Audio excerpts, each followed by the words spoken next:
You're listening to CreepGeeks Podcast. Today's podcast is brought to you by Audible. Get a free audiobook download and 30-day free trial at audibletrial.com/CheapGeek.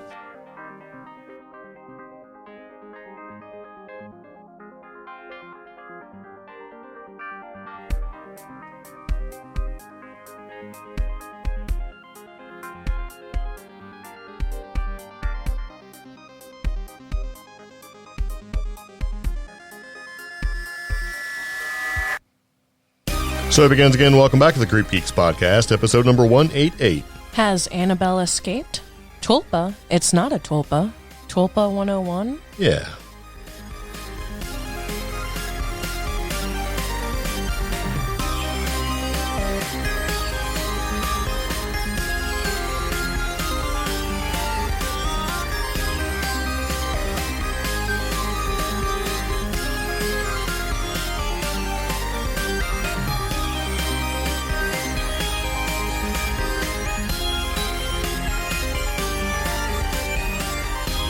So here we are. Welcome back to the CreepGeeks Podcast. If this is your very first time tuning in, we're glad to have you. Hopefully you'll have a good time.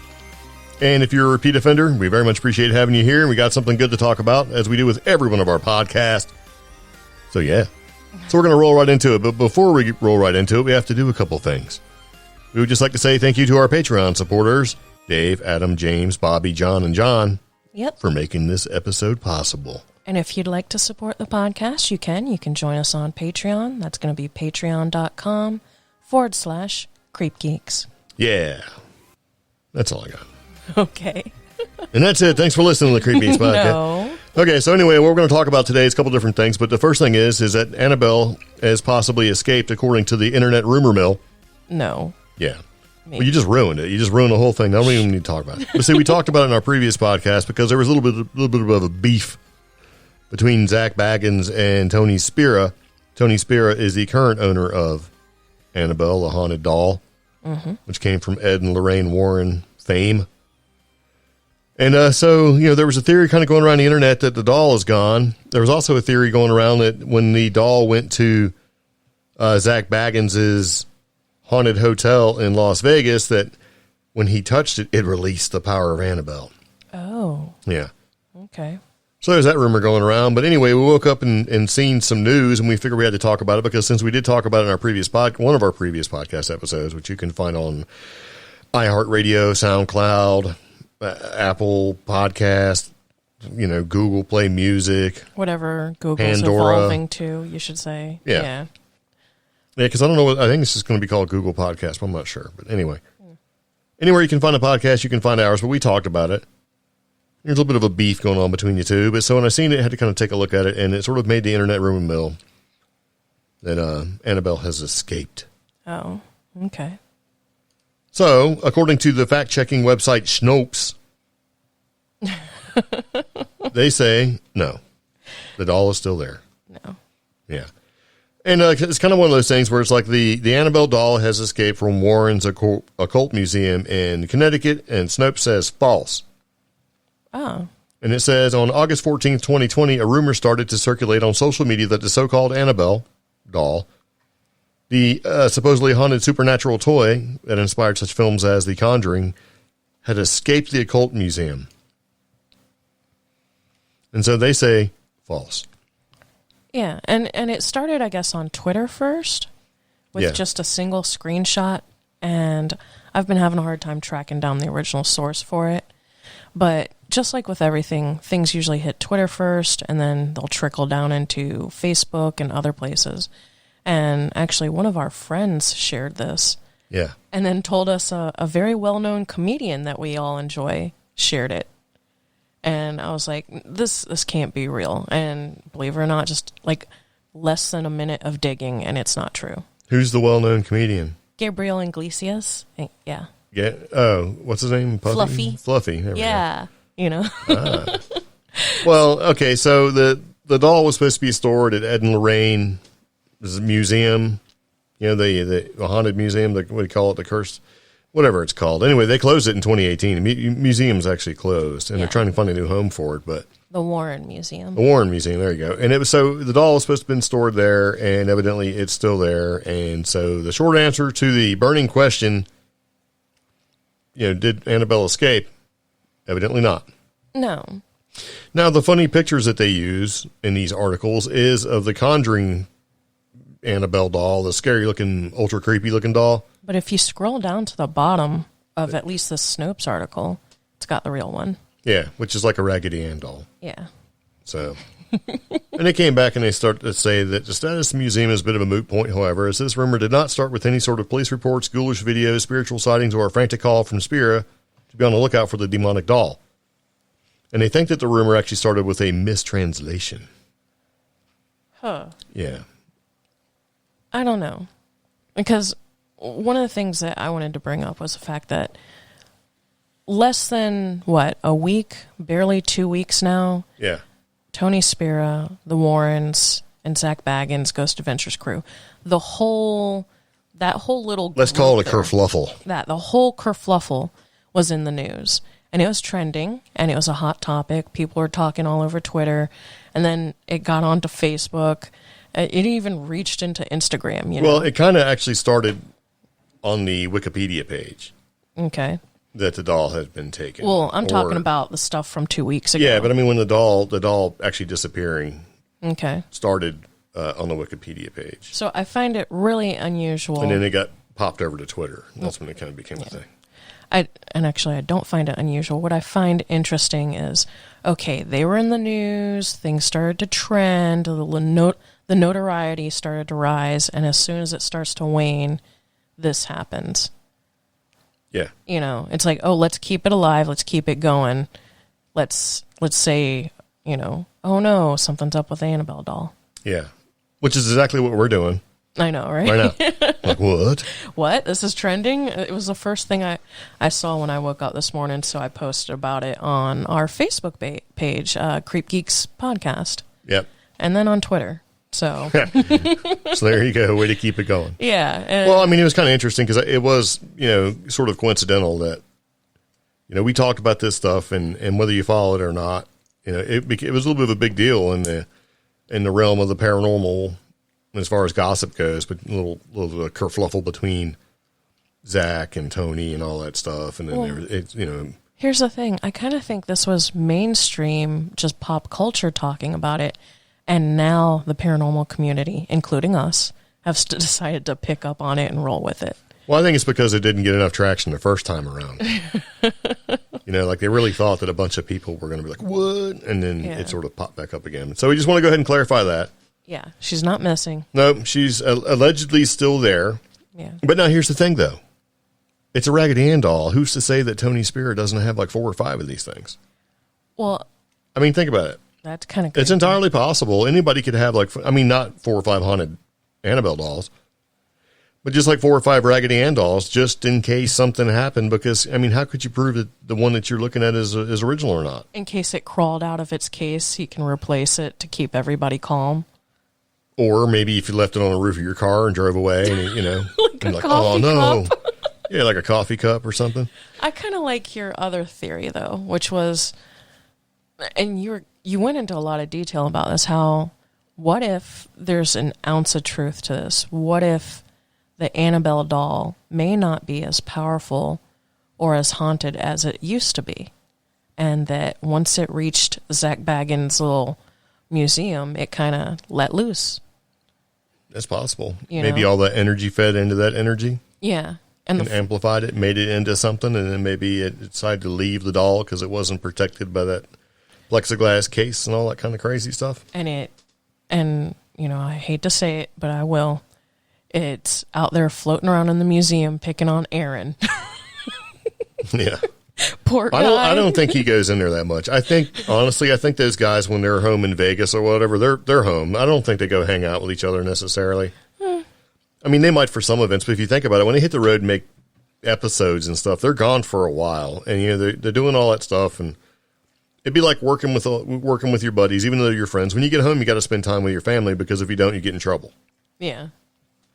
So I think that a lot of times they save it, the hanging out part for when they're doing the show. Okay. Because it would be like, I say this because I was in the military and I was in the Navy, and we traveled and we were on the ship with everybody, all your coworkers. Imagine being with your coworkers. Imagine this. Imagine if your office building decided to lay on its side and take off, and everybody in your office building, basically, you had to work with for 6 months, 8 months at a time. Yeah. And, you could make really good friends, have really good, friends and lifelong buddies and all that stuff. But at the end of the day, you still work with them. So when you get back home or pulling the port, you're like, hey, man, I got to go. And then you take off and you take a vacation and whatever, and you come back because you're going to do it again. My dad would do that. Like, he'd see somebody from the ship at the commissary. And go the other way? Or at the mall, and he'd duck. Yeah. And this is my dad. I'm a kid. I'm like, this is the bravest man ever, and he's hiding behind the cereal. I used to do it, too, because I didn't want to be inconvenienced. It's like, oh, man, I don't want... Because you spend so much time with these people, you're like, I don't know. And my dad's not a chatty person, so he's just like, and no. Plus, you never know. Some of the friends that you have and you maintain relationships with, but, they're not the smartest people. I don't know how to describe it. They may open their mouths and say some stuff that shouldn't be said for whatever reason, because what's a big deal? Not a big deal to them, maybe a big deal to you. So you never know. You never know what's going to come out of these people's mouths. And if we're in the military, you know exactly what I'm talking about. You know what I mean? Mm-hmm. So it's just kind of one of those things. Okay, so our last podcast episode, we talked about shadow people, and we did a little shadow people one-on-one. Did I say one-on-one? Yeah, 101. 101. Yeah. And that's kind of what we're doing with the idea of a tulpa. Okay. Basically, just give you some general information, some overview about what may be a sort of a moot subject, but tulpas. Because if you listen to radio shows, like there's, for a while there, this was a buzzword, like on every radio show, everybody was talking about it for a while. Mysterious Universe talked about it too. Coast to Coast was talking about it. The idea of a tulpa. But it didn't get as much traction as some of the other phenomenon. Well, no, but a couple of years ago, it was hot. Yeah. And it's still out there because tulpa is used to explain a bunch of different things, but we're here to tell you what a tulpa is. Okay. According to the internet. Well, if you think about it, the internet's an amazing place. You can research this stuff all day long. There's resources all over the place. It's you don't have to go to a library and crack open a book if you don't want to. Mm-hmm. So you can find a lot of good information, and you can also find some information that may not be as accurate as it should be. But at the end of the day, who's to say what's accurate and what's not accurate when it comes to this sort of thing? Because you can't prove hardly any of it. It's a phenomena. Yeah. Yes. So this definition of what is a tulpa is actually taken from tulpa.info. Yeah.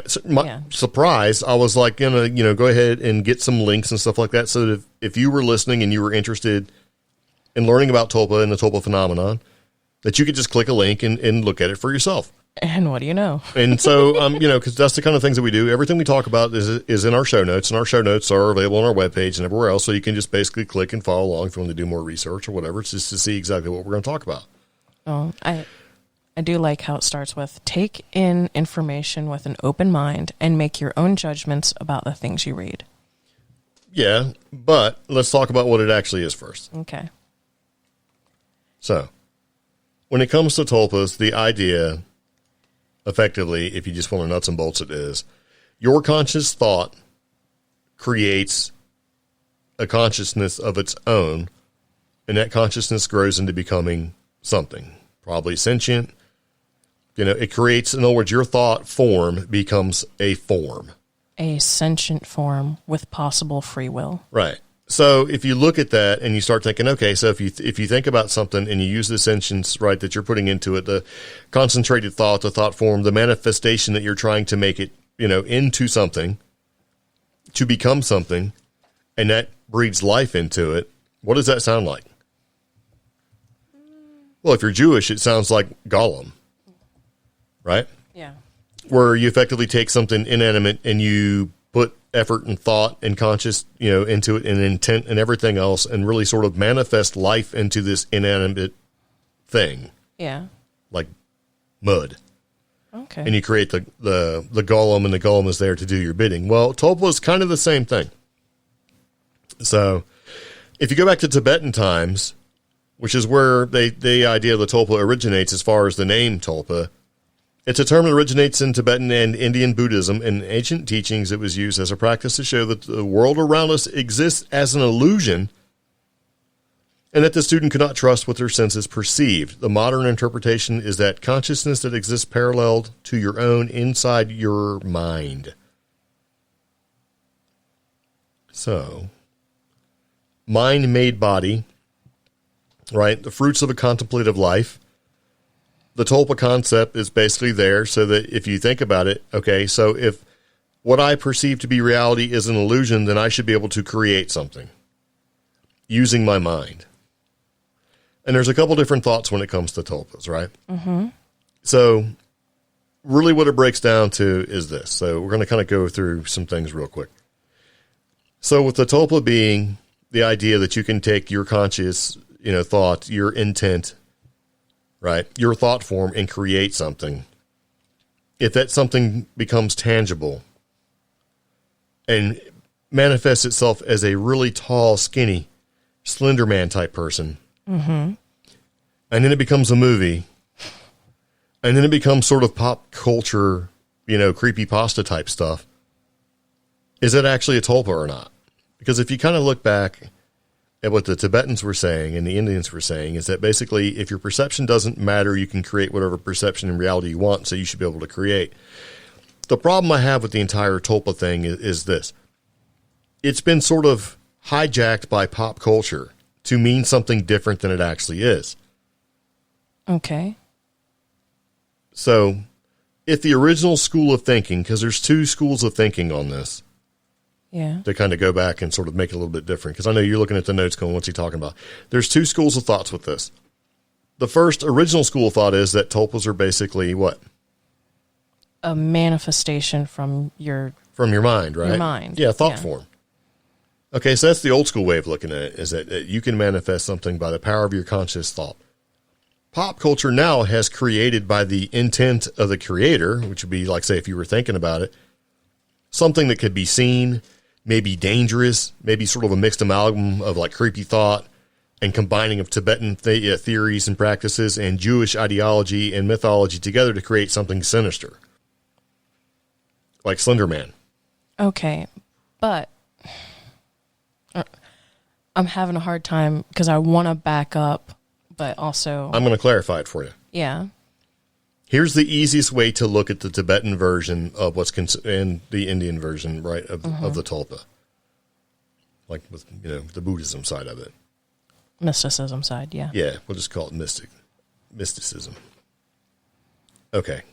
You're a little kid, and you're lonely. Yeah.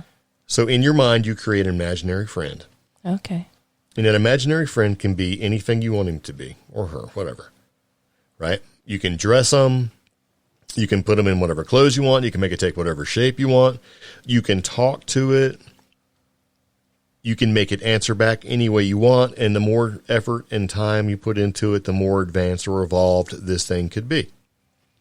So pretty soon, you have an imaginary friend that you can see, you can hear, talk, sounds like it has its own thoughts, all of that stuff. That's a tulpa. But my little brother's tulpa never had the power to knock a cup of juice off the table or... That's because you're basically combining it with other things to make it be more than what it really is. That's the problem with this whole thing. Because if you put enough intent or manifested thought into something and you can create tangibility, is that actually a tulpa or is that something else? If you put enough want out there in the universe, something may answer that want. But that would suggest that your thought was imbued with some sort of external factor. Whereas maybe it is. I always thought the more well-trained, the more well-studied, the super Buddhists and the super mysticists, I can't even say, when they got to a certain point, they could create tulpas that manifested their own consciousness and their own tangibility. I always thought that was like the next ascension step in your spiritual journey for some of these Buddhists and some of these mysticism people, Mystics, thank you. So... Yeah, but no, not necessarily. That's something different. Oh, so that would be like an actual manifestation. Yeah. Okay. Because that's how I always considered a tulpa. And my reasoning for what happened in pop culture, like with Slender Man and other things, was, well, you're using the entire universe, i.e. the internet, i.e. Reddit or creepypasta, to help you manifest more power into this tulpa, and thus imbuing it with power. Because you're not going to sit there and meditate for 2 years. You're not going to sit there and study like a Buddhist monk, trying to reach enlightenment. Therefore, you don't have enough power. So you're going to use the power of universal consciousness to help other people believe in this tulpa enough to manifest energy. That's how I was rationalized what happened with like Slender Man. That wouldn't necessarily be a tulpa, though. So we're going beyond just the... So our current pop culture concept of tulpa is incorrect. Yeah. Okay.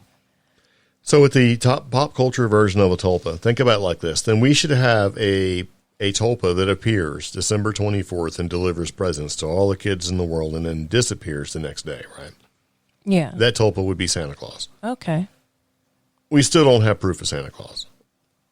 Oh. You know what I mean? At the end of the day, if you think about millions of kids really wanting Santa Claus to come down the chimney and their unbridled psychic powers because they don't have any dampers on because the world hasn't beat them down yet. We should see Santa Claus everywhere on Christmas, and we don't. So you're saying that external phenomenon, that thing that helps these things manifest, just ain't biting on the Santa Claus hook. Or it doesn't exist. Okay. So if you look at the original version of a tulpa or the original mindset behind a tulpa, it's basically a manifested thought form that you can interact with, mostly in your mind. Okay. The creepy pop culture version is something that if we all put our own conscious thought into it, it creates something with substantiability. Is that a word? Yeah. So it makes something substantial of substance. Of substance, and then basically from that, either bad things happen or whatever, but it could be seen by others, it could be felt by others, it could be all of that stuff, so it has a real interaction capability. Can't really necessarily prove that either as a thing, because I think that the blending of this, or the idea of a tulpa, and in Hollywood running with it, is basically based off of all the other stuff that we read, where it's like, oh, okay, so let's look at, if we all think about it all together, all at the same time, and put this energy and want into the universe and make our intent clear, then we're going to be able to create something substantial to be able to do our bidding. So you're saying Hollywood's read the first 20 pages and then skipped to the end of the book? I'm saying that no, they just basically said we need to make something that we can sell. Okay. And we're just going to let it take off like wildfire, and it will, because there's people out there that say, oh, well, like doppelgangers. Like a doppelganger can be a tulpa. A guardian angel can be a tulpa. Your imaginary friend is more like a tulpa. You've got Gollum that could be a tulpa. Right? Slender Man can be a tulpa. But then again, with the Gollum, it manifests, plus, according to like ancient mystic beliefs, you used a tangible item to manifest it. Yeah, but see, that's different though, because with the Gollum, you're using a tangible item to create, to give it the body form, but you're also performing rituals to make it happen. The idea of a tulpa that's been sort of absconded by pop culture is that you could just create it using manifested thought or intention. But then, and the Tibetan version is that you could create this in your mind, and you should be able to interact with it. In other words, you're creating your own thing in your head that you can interact with. But then there's those that would argue that constant dwelling or thinking or conceptualizing is a ritual into itself. Sure. Okay. But that doesn't apply when it comes to the Gollum, though. So it's ceremony. Okay. Yeah. Well, That's what rituals are, right? Ceremony. To an extent, yeah. Yeah. So when it comes to tulpas, there's two different thoughts on what they actually are. And these are the mainstream sort of general high overview, helicopter view, if you will, of the idea of a tulpa. One's primarily created through meditation and things like that, and through study, and it's primarily a way to interact with something in your mind. And the other is something that's more tangible. It's created through conscious thought, and it may manifest itself in a more substantial or tangible form. like Slender Man. Or could it possibly be something in your subconscious and turn into a poltergeist? Well, that's the thing, though. Does your subconscious create poltergeist or not? You can't really say that either. But what I think is a little bit different is that when you start to look at like tulpas and basically with the Buddhism and the mysticism content behind it or the teachings and stuff, how far does that take you when it comes to delving into the realm of the paranormal? Because if the tulpa is a being or an object that you create with your spiritual or mental powers, then at what point does it actually cross over into something else where, emanation becomes manifestation? So if you're using the Tibetan way, you are willing something into existence. Okay. Right? Well, it would be like your imaginary friend. Yeah. And it can be as sentient as it needs to be and relatively autonomous and operate. So if that sort of leaves the confines of the parameters that you've set, like maybe in your mind, and steps out and becomes something else, is that paranormal? As in, it's basically something has answered the call, if you will, and says, I will put my energies into being what this person wants because that energy that you're putting out there provides it enough horsepower to become something. Because the idea of a tulpa is that you need to create it. So if you're going through and you're making the effort to actually create a tulpa, right? Yeah. Then who's to say that something won't sort of help you out with that kind of thing, right? But that's almost going back to like the Jewish mysticism, the breath of life or the spark of dust, Yeah, but typically you are providing it a vessel for your will, your intent to get into, like mud or whatever it is. This is supposed to spring forth from your will alone. I don't think people are strong enough for that for the most part, except for kids. Or if you're like some super mystic. Yeah. Right? But now if you are trying to create a tulpa and will it into existence and summon whatever energy you need to make it happen, who's to say that you're just not actually manifesting something, right? Where something else will see that and say, okay, this is what you want. This is what I'm going to be. In other words, something answers the call, because there's instances where people have tried to create tulpas and wind up basically causing themselves difficulty in their lives, or they had all sorts of things happen in their houses, like what appeared to be poltergeist activity. So was it the idea that they created a tulpa and the tulpa was causing issues in their house? Or was it the fact that you got a sort of a drive-by spirit that sees what you're doing and goes, oh, since you're trying to summon something, bring something forth, you've actually attracted my attention. Let me go ahead and mess some stuff up for a while. And then you wind up having to exercise this thing. So is it a tulpa that you actually created, or did you just get the attention of something that's causing issues? Like when you bring something home from an investigation because you didn't do what you're supposed to do to protect yourself. So, well, that would be more like the Gollum example. But basically... No, because the Gollum example is something that... Something I was about to say was going to be the Gollum example. Because I was thinking about the whole Annabelle thing again, because I'm going back to that tangible versus intangible. I'm still hung up on that, But... Well, it's simple. One's in your mind and one is created in a solid form. Yeah. I think that the solid form version of tulpas don't exist. Okay. I think that's just mumbo jumbo that's been sort of absconded from these instances of tulpas and golems and stuff like that being created through mythology or through mysticism or, Buddhist practices. But if you create something in your mind's eye and you give it as much as possible to make it its own thing or something, and then something paranormal, whether we're talking interdimensional beings or a ghost or some sort of entity latches onto it, does that in itself make it supernatural, or does that make it something else? I think if it's already there and it basically lends itself to your cause, I don't think you've created a tulpa. So you've just created an opportunity for something to manifest. You put something out in the world or in the universe, the cosmos, if you will, wanting something to happen, and something has decided to take that energy that you put out there and say, yeah, I'll help you out with that. because you feed it. Everything is supposed to be fed off energy, right? Yeah. So if you are putting something out there in the cosmos and you're shining like a bright flashlight, something cruising by is like, yeah, let me go see what this is all about. Right? It's the same thing as if you're using a Ouija board, right? You're trying to manifest something. You're trying to basically connect with something. You're opening that sort of level of communication that if you've done incorrectly, you might not want the results. Same thing. I think if you're putting it out there in the universe trying to create something, especially if your idea of a tulpa is sort of the modern pop culture version of tulpas, then you might open the door and get something that you don't want. Which is funny because a really great resource for that modern pop culture version would be Reddit. And there's like an entire Reddit dedicated to Well, there's like all sorts of groups that talk about tulpas. Yeah. And I think if you're using a tulpa as a tool in the confines of your own mind by trying to manifest something to maybe work out a problem or an issue or to combat loneliness and that sort of thing, I think that's the intention behind it, that sort of, concentrated, directed meditation as a way to maybe split off something in your psyche or personality to sort of go, tit for tat.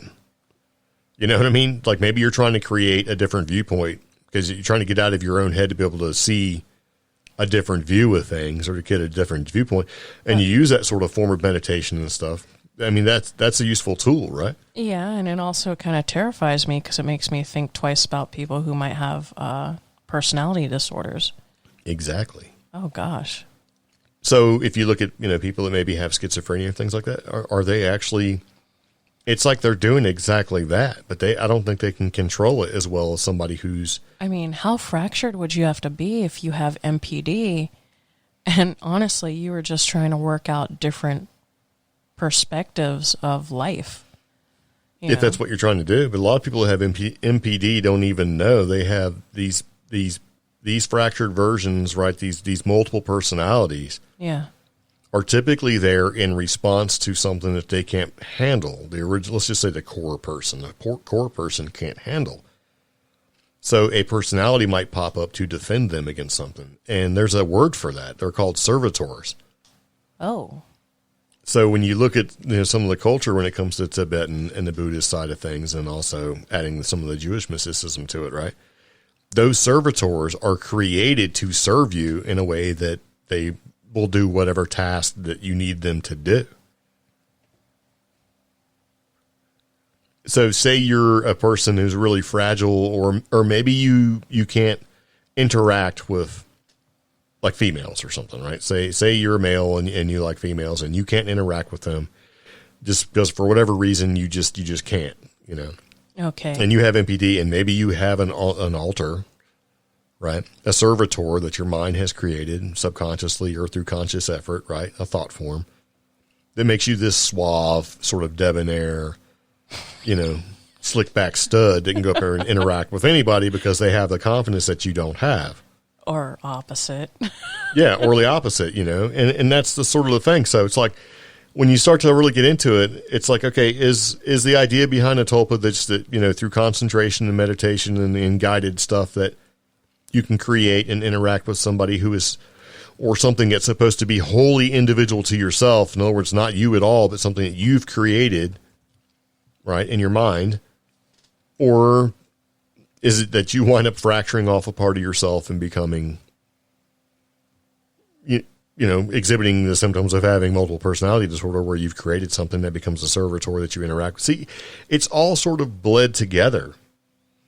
But the one thing that I haven't been able to really see is that, okay, if you look at a pop culture version where everybody puts their conscious effort into it, puts the thought forms out there, and they're all pulling together to create one thing like Slender Man, for example, does it actually create the Slender Man or not? And there's really no instances that that's the case at all that ever even happens, ever. Yeah. Like go back to Santa Claus again. You got 1 million kids, easy, yearning for Christmas and Santa Claus to come bring them something I want to see, and it never shows up.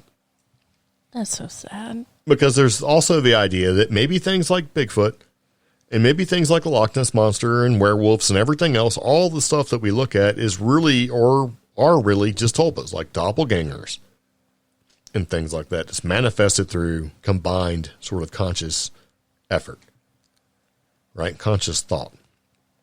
But Well, okay, so that would explain a lot of things, like why regionally Bigfoot is different in different areas, because the culture in that region has a different belief or a different mindset for what Bigfoot looks like. Yeah, if you apply the idea of a tulpa to that. Yeah. But the problem that you have is that there's relatively concrete evidence to a certain degree that that's not the case. Like if you created something out of your mind, does it have enough tangibility to leave footprints and things like that? That goes back to my invisible friend knocking over a juice glass. Yeah, but was it an invisible friend, or basically was it a spirit who's there playing the role as invisible friend? It's more than likely it's a spirit, because I don't think that kids necessarily see imaginary friends or create an imaginary friend more as they see what's already there. I don't know. Because it really sort of depends on the kid.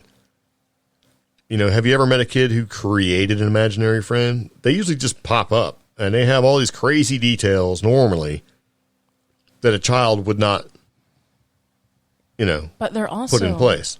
And depending on the child, though, they're so adamant that this imaginary friend exists. Yeah, because what if they exist, but they didn't create them? Oh, gosh. When you ask your kid, hey, did you create that friend? They're like, nope. Why would a child's imaginary friend, be like a 78-year-old man with a skinny tie, carrying a Bible, keep calling you Carol Ann? Oh, God. You know what I mean? Yeah. Why would a kid manifest that? A kid's dumb. True. They're going to manifest like teddy bears and fun stuff to play with. And why would they invent like a 63-year-old, woman? You know what I mean? Well, if you're a product of your environment, I think that a child's imagination, think about it. I feel like the number one song in the world for a long time was like Baby Shark. Yeah. So I think there is probably a difference between what's manifested in the kid's mind as they created an imaginary friend versus what's actually out there as maybe a spirit that's already there. And there's movies, like there was that movie with, I think it's called Drop Dead Fred. Yeah. Where, and all that sort of thing. But then, so the imaginary friends I'm familiar with in my family kind of follow that weird trope of being a kid about the same age as the kid who thought it up, and sometimes looks a little similar, Yeah, see, I don't know, because I never had an imaginary friend. Yeah. Because that's stupid. Oh, stop. It is. It's stupid. It's usually a way to deal with conflict and things like that. But I think a lot of times, more often than not, little kids are seeing spirits. So then, is Bigfoot something that started off as a tulpa and manifested in something else in order to make those tracks, in order to be seen, in order I don't know. See, that's the thing. And because if you go, well, culturally, there's been references to Bigfoots ever since there's been people. Yeah. So did they create this old man in the woods, this hairy man kind of thing, and just sort of put that into their own culture? Like they've never really seen it necessarily, or maybe interacted with it slightly, or somebody said and they injected it in the culture, and that's what kept it alive. So it's really just a thought form idea of something that culturally has been incorporated into their ideologies and beliefs. But that's spirituality right there. Yeah. Which is how indigenous people here in America. That's how every culture has done. Every culture has that sort of idea where, something has been, a myth or whatever. It doesn't matter where you're from. Everybody's got them. Well, because so the Native Americans, they don't always refer to them as, the way they refer to them, it's almost like a different tribe that uses the old speak, So, well, you're being too specific. As a broad, that's really not necessarily the case. Yeah. Because some say they come from a different dimension. Some say they've always been there. Some say they speak in the old tongue. Some say that they don't speak at all. They speak using, symbology, right? Or they speak using, different types of communication, like the tree knocks and stuff like that. So it really doesn't matter. The idea, though, is that there's something out there that's not human. It's more nature than man, right? Yeah. Well, I'm trying to get to the same point you are, which is that their belief is more towards the spiritual than the, I don't know. See, that's the whole point, though. Tangible. The point between the tulpa, right, and a modernized version of a tulpa, is at the end of the day, it's a thought form, but doesn't actually exist, right? So when people say, like, Slender Man is a tulpa, and then they use the example of those two 13-year-old girls who wound up stabbing somebody over the whole Slender Man thing, right? Yeah. Or, the idea of, like, the movie where if you watch the movie, bad stuff happens to you, is that like a tulpa? The Ring? I don't know. I can't remember the name of it, but so the two general ideas between the tulpas are, one's basically meditative, self-created. The other one is basically sort of, conscious thought from multiple things consolidates together to create something. A champion, if you will, or whatever. So I don't know. So when you look at, like, what a tulpa is, there's a couple different schools with that, and it kind of goes back and forth. But then when you start really looking into the idea of a tulpa, like what it is, how it interacts, what it actually does it exist or not? Right? And we talk about imaginary friends. So is the idea of a tulpa that it's there, that you created, but it's a possibility there may be links to the paranormal or the supernatural? Because if you put all this effort into creating something and something wants that energy and it says, well, I'll be your tulpa. I'll be your tulpa, bro. Okay. And then does its own thing. So, okay, so what's the good of it? I mean, what's a tulpa good for? And that kind of goes like, okay, was it created through a need or a want or a conscious need or a conscious want? I mean, what is it good for other than, like we were talking about with the multiple personalities, like debating something internally? So what they say, right? Yeah. It's like, okay, the usual reason for creating a tulpa is having them around for companionship, which means that the most important aspect is being able to properly communicate with them, and there are different ways to communicate with a tulpa. Most is through the mind voice. That's your internal voice that you hear in your head, right? Yeah. So hearing a tulpa's mind voice means that hearing thoughts that aren't your own, and you respond, by directing your thoughts of your own back to the tulpa. It can take anywhere from a couple days or several months for your tulpa to hear this in this way. Some cases longer. So that pretty much that it takes a while for the tulpa to learn how to communicate with you and for you to learn how to communicate with the tulpa. And so it's like, okay, so what's it actually good for? And they're talking about, sort of these, non-threatening sort of vanilla reasons, just companionship, just different schools of thought, something, somebody to sort of, help you get out of your own head, maybe have differing viewpoints, that kind of thing. But then once you're done getting out of your own head, what happens? I mean, well, here's where it gets a little weird, because it says before starting to hear a tulpa's thoughts or their tulpa's thoughts, as in the person who creates one, some people get head pressures. And then when they interact with the tulpa, a throbbing sensation that usually fades with time, and it becomes a clearer way of seeing your tulpa so you can communicate with them directly, and more directly and easier is emotional responses.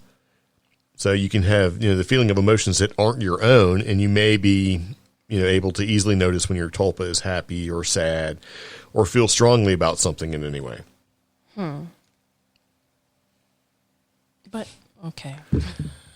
It's like, okay, so is this tulpa like a Tamagotchi? I mean, what are they doing here? So it's like a lot of this kind of goes along the same, if you kind of sort of parallel the idea of a tulpa that they're talking about here, more the mindset tulpa, as being more of a spirit that you're trying to communicate with. Because a lot of people have that, right? If you watch these shows, oh, man, I got my head and the pressure and all this other crazy stuff. So, I mean, is this a supernatural being or a spirit, or is it a tulpa? I don't know, because they say that tulpa aren't demons, and they aren't a manifestation of your subconsciousness, and they aren't the devil trying to entice you to do evil. So, if they're not that, then what are all these reports we're hearing? Is it, again, that manifested or something in the universe picked up on what you were manifesting? Because we have all these anecdotal reports and stories all over the internet that you can search for, where it seems like you manifested something in your mind's eye, or you came up with this tulpa in your head, and it took a life of its own, and then it started to act out. Yeah.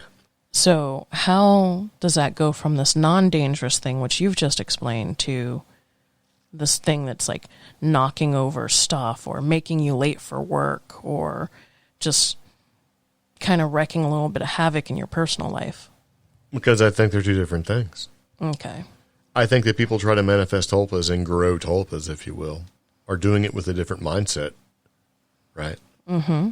And it creates something that's generally, non-malevolent. You know what I mean? Well, and then I think that you have other people that manifest their intent and they're doing it all wrong, and probability is that a spirit or something is answering that call and manipulating your want into something they can use to do what they want. Because you want the tulpa to be independent. You want it to do its own thing. You want it to act accordingly. You want it to act like another person. If you're looking for companionship, you don't want it to be like you. Yeah. Is it like, and we're looking at this like, what's a tulpa thing? And it's like young tulpas are impressionable and heavily influenced by their host. So don't make the mistake of thinking your tulpa is entirely self-sufficient, responsible, and ready to make their own life decisions as soon as they are able to speak. When I read this, like, what is a tulpa thing, and they start to explain it, it's almost like you're trying to grow an alternate personality and turn it into something. Whereas when you have the pop culture version, people that try to, bring up or conjure or manifest tulpas of their own are trying to create something with a completely different intent, and they're creating something, maybe, or something's answering that call and giving them. And that's very typical in these like creepypastas and some of these subreddits, because they build it from the ground up, from like the standard uniform of Slender Man to how long his fingers are to the areas in which he inhabited, that type of stuff. I mean, they have all the details there to put it in everybody else's mind's eye. And if you look at the Jinn, right? Yeah. If the Jinn weren't entirely human ever, and you're out there doing your thing and you're manifesting or you're conjuring or you're summoning or whatever, it can take form, whatever form it needs to. Granted. And what are you going to keep doing? You're going to keep feeding it energy. My biggest problem with Jinn is I didn't learn until I was an adult that they weren't, the stereotypical Aladdin type things, Well, the Jinn and, the idea behind that, it's kind of like when you look at the fairy tales, like Grimm's fairy tales. When you hear them as a kid, they're all nice and stuff. With the exception of Hansel and Gretel, she was definitely going to eat those kids, and there's no way to tell. These stories, they weren't good, and there's stories to elicit fear, so that you as your kid or as a kid, you would do what you're supposed to do. Otherwise, you'd suffer. You get eaten by a stranger. Yeah, you know what I mean. Not everybody's your friend. If you just would have went to the market like you were supposed to, you wouldn't have had to fought giants and things like that. So. I don't know. So there's like a bunch of these different sort of ideas behind what a tulpa is, but it sort of breaks down into two things. One, you manifest something that's probably not going to be good for you.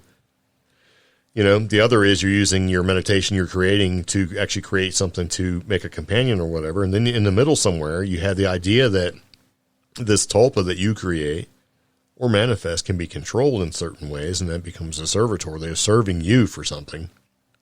So to kind of get back onto like the things that are beyond our control, or let's just say a servitor becomes more independent, how would you, I guess, get rid of these things or cast them off? Or well, one school of thought is, since you gave it the power to begin with, you can set the rules and you can slowly take its power away to where it just stops existing.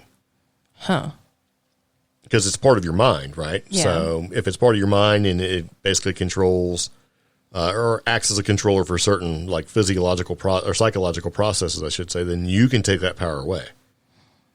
But when it's something that is almost universally accepted, like Slender Man, which is no longer a tulpa, it's a manifestation, then you're probably best suited to, protect yourself, the smudging and everything else, and it may turn into a situation where you need to exercise.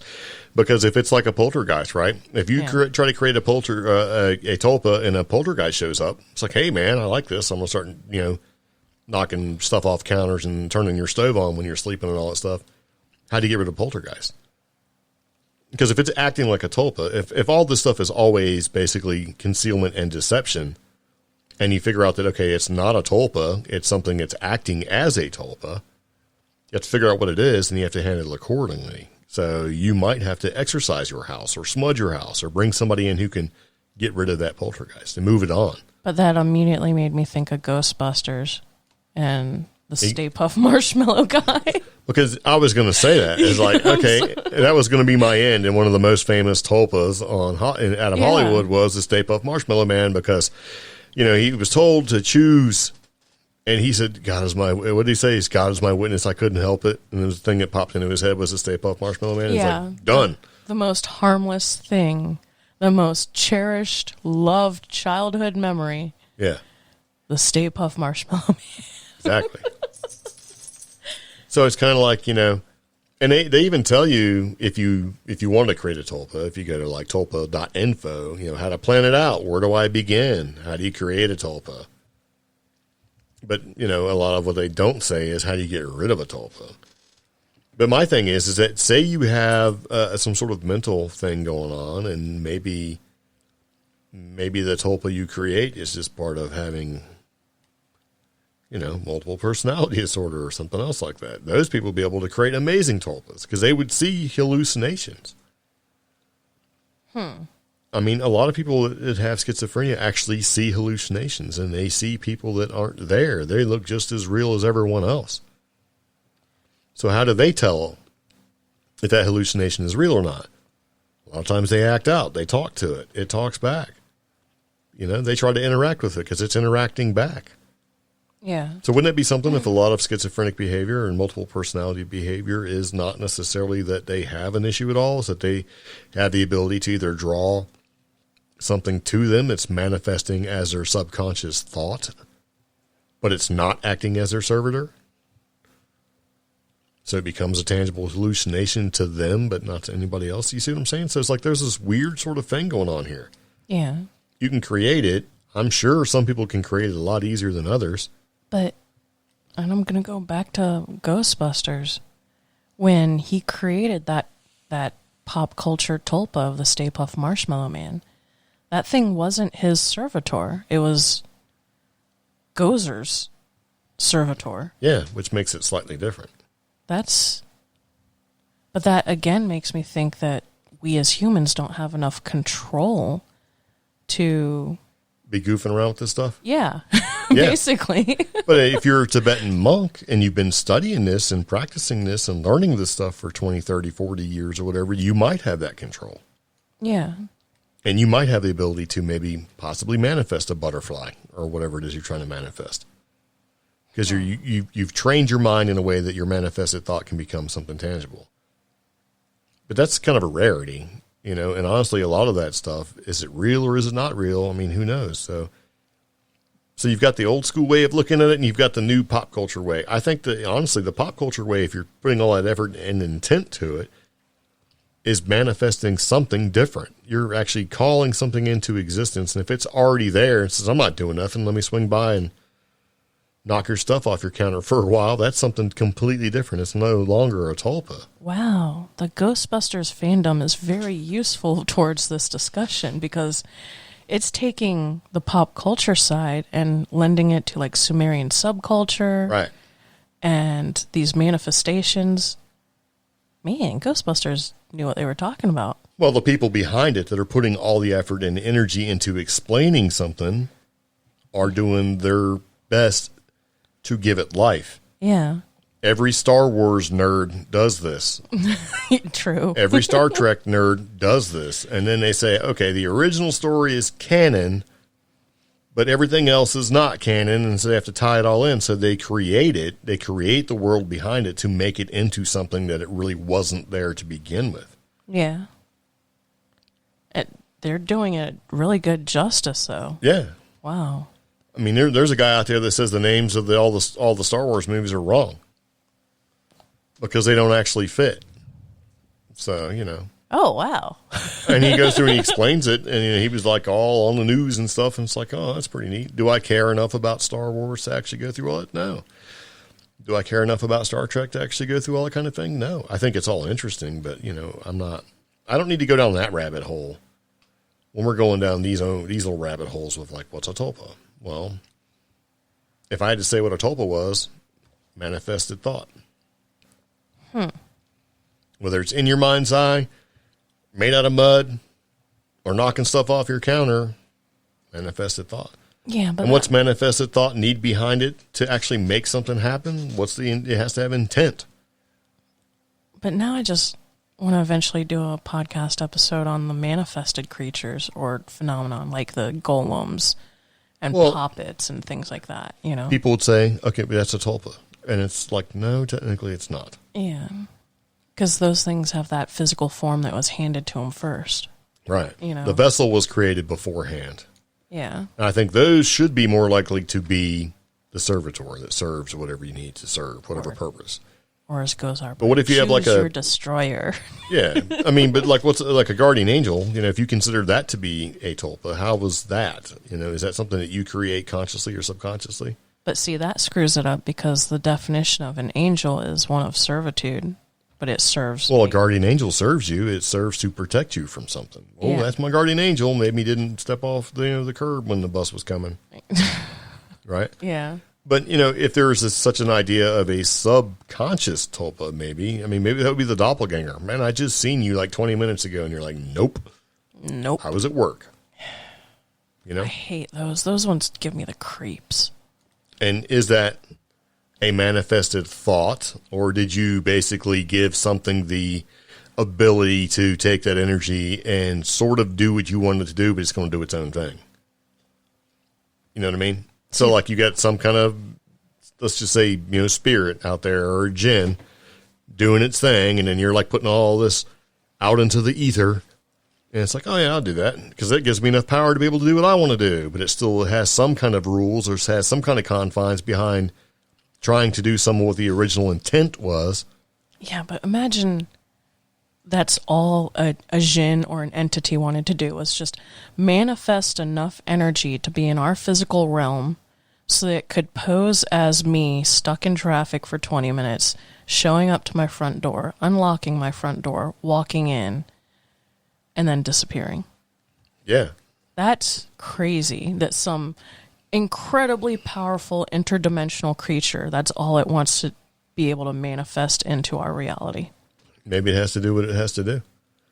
Or maybe your mind creates that. You're not even aware of it, and it's just doing what it's supposed to do. Because that happened. Well, a lot of people say that kind of thing happens. Yeah.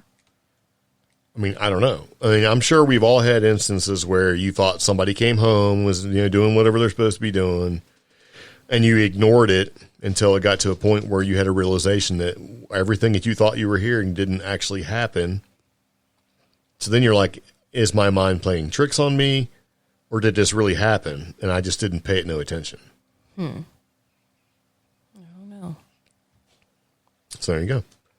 Yeah. So what's a tulpa? I don't know. Manifested thought. If you're old school, you're creating a companion, maybe something to maybe have conversations with, Work out that internal dialogue. Sure. And the other side of that, it's a pop culture reference where your manifested thought creates something of tangibility, which usually is not a good thing. No. Because if it was a good thing, we'd have like a million Santa Clauses. And Easter bunnies. Yeah. And tooth fairies. We don't. So I don't know. And then to go back to the idea is, Bigfoot a tulpa? I don't think so. I think that's something different. I don't think it was created necessarily by culture as a means to explain something or whatever. I think it's possibility is that it's a real thing. Is there evidence to prove? Well, no, of course not. But I think there's just too many experiences and reports. The odds are against it not being real. Okay. There's some people that argue, well, with the advent of phone cameras and things like that there's no Bigfoots because it would have been captured on film, tape, or video, like with your phone or something like that. Well, here's the thing. Maybe it has. You never know. We see these videos all the time, and they're all over Facebook and everywhere else where you see someone's like, yep, that's a Bigfoot, and you see like some furry head poke behind a tree, and the first thing he goes, oh, that's a bear. What if it ain't? Yeah. So maybe somebody has really put some evidence out there, some real video evidence, but it's been discounted to the point where nobody believes. So there you go. You go back into doesn't exist. Because I think that if somebody actually shot one or something like that and actually brought it out there and showed it to everybody, there would still be most of society would say that's not real. That's an orchestrated fake. Yeah. And you could be like, no, I hit it with my car. look, I hit it with my car. My car's all messed up. And they're, oh, well, you could have did that because you're trying to get rich or what, you know, and it's like. Get that slip and fall money. Yeah. In other words, you'll never win because if you do bring something out there to prove that it actually is what it is, and then you did send off like hair samples or something like that off to somebody, a scientist or a researcher, they're going to try to compare it against something they already have. And if it doesn't match, they're going to say, I don't know what it is. I can't say conclusively it is a Sasquatch or it is not a Sasquatch. Okay. Because they don't have anything to prove it against. No. Because, I mean, the difference between a chimpanzee and a human, DNA speaking, is not that much. So you can say, well, yep, it's a humanoid something. Could be a gorilla, could be a man. Don't know what it is. So you're never going to win with this kind of thing. So, but the idea of the Tulpa is different. Because, I mean, you know, there's been movies that have been brought the Tulpa thing, the idea out. And the Golem idea out, like in X-Files, you know, and stuff like that. But it's like at the end of the day, though, I think it's an idea from the past that's been turned into something, you know, more pop culture, more creepypasta, if you will. I don't know. Okay. So what's a Tulpa? It's not a Tulpa. Tulpa 101. That's kind of why we did that. All right. So, yeah, we probably have answered nobody's questions at all. We probably made people more confused. Yeah. So let's break it down a list. Let's just say tulpas are a thought form created. They reside mainly in the mind of the creator.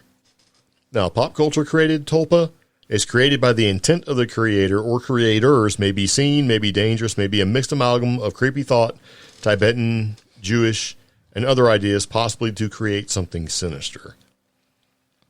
And then maybe the third version, if you want the miscellaneous or the etc. version, would be, you know, you're created by the intent of the creator, but something else has decided to lend itself to your cause because it derives energy and attention from what you're trying to do. So your intention can bring attention. And then you're doing something else. Because you hear it all the time, and like people, they talk to spirits, right? They're like, are you a little girl? And then the spirit box goes, yes. I am a little girl. And you're like, what? It's girl. It's that little girl that, you know, passed away in the lake from swimming and stuff. It's like some, you know, a dude voice. Yes. I mean, how can you prove it, right? If I'm a spirit, it's like if I was walking down the road and they say, hey, man, is this your free pizza? And it's just me. I'm going to go, yes, that is my free pizza. You know what I mean? I don't know. That's so wrong and so right at the same time. Yeah. So there you go. There's the idea of it. I mean, doppelgangers and there's always instances of all these little parts and pieces and different stories you hear that are like, can kind of be a tulpa or something related to it, but it sort of fits another category, you know. But if you don't know about the other categories that it could fit into, then the best thing you can do is call it the closest thing you can, you know, sort of compare it to. Like Tulpa and Golem, right? Pop culture version of a Tulpa would be more like the Golem, I think. It's created. Yeah. You made it happen. And it usually doesn't have good intentions. Like the Golem wasn't created just to go out there and cut your grass. To get that done. To act as your servitor. It's created to go out there and avenge. True. And do that kind of thing. You know what I mean? So, yeah. I don't know.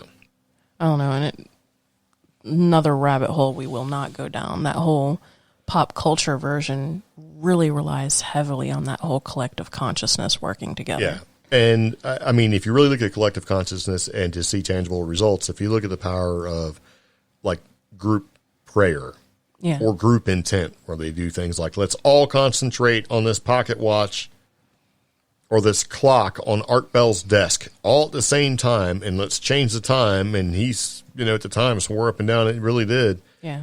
That's one thing. Or shared hallucination. Yeah. Like mass UFO sightings. Yeah. Now we're getting into like Project Blue Beam and all that crazy stuff. It's a little bit different.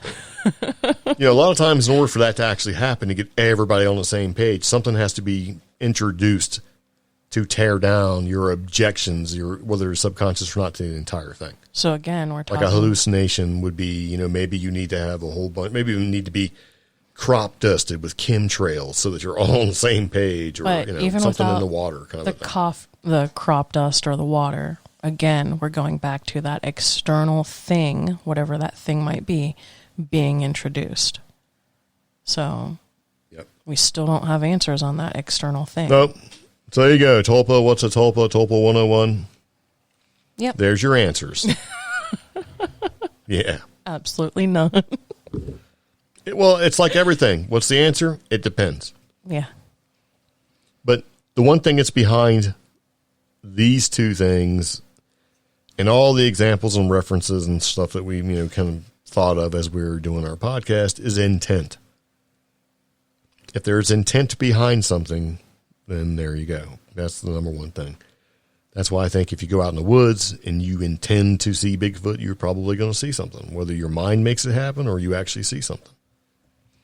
I think that intention is really attractive to things out there, if they even exist at all. Okay. If I don't intend to see a snake when I go outside, I normally don't. Yeah. Because my mind is going to say, how about you not walk over there next to that, falling down log with grass all grown up over it and everything? You know what I'm saying? I'm just not going to do it because I don't want to see a snake. I don't intend to see a snake. So I'm not going to put myself in a position where I would see a snake, consciously or subconsciously. I don't know. Because if you go out and you intend to see a snake, then what's that? Is that a snake? You know what I mean? You might see one. So there you go. Don't start none, won't be none. But I think that's about where we are with the podcast for today. Yeah. So I think that's about it. That's about all I got. Okay. Well, I do want to let everybody know, thank you so much for tuning in to yet another podcast, the CreepGeeks Podcast. Be sure to check us out on social media. We're very active on Facebook, Instagram. We have a Facebook group if you want to interact with us directly and with some of our listeners. Just go on Facebook, type CreepGeeks, and you'll find us. We have links to everything we've talked about in the show notes. And if you'd like to reach out to us, that's going to be contact@creepgeeks.com. Yeah. Yeah. So, all right, well, anyway, there you go. Thank you very much for tuning in with us and sticking around to hear us talk and basically subjectively talk about tulpas. Because I keep thinking of like Arnold Schwarzenegger. It's not a tulpa, right? Yeah. Anyway, yeah, glad you've been with us. So thank you very much and see you later. Take it easy. Bye-bye. Bye.